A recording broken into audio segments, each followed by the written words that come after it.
আনম জামানের জন্মদিন উপলক্ষে, এবং আমি তো মনে করি তিনি এখনো খুবই তরুণ একজন নাট্যকার। এর মধ্যে উনি অনেক অনেক কাজ করে ফেলেছেন। অভিশাপ আমার দেহ থেকে টিভি করছে স্যার। জেলখানায় যে হত্যা হলো আমি ছিলাম কারিগর। এই নাটকটি লোকে দেখে যেন শেখে।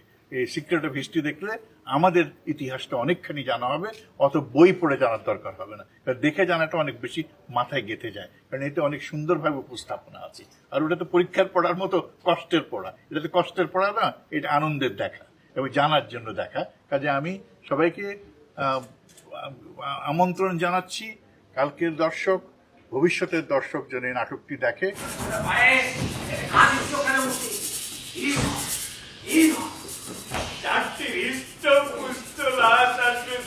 তার যে ট্রিলজি হোক কি 4টে হোক 5টে হোক, বাংলাদেশের ইতিহাসটা যেন মানে আজ অব্দি তুলে ধরে।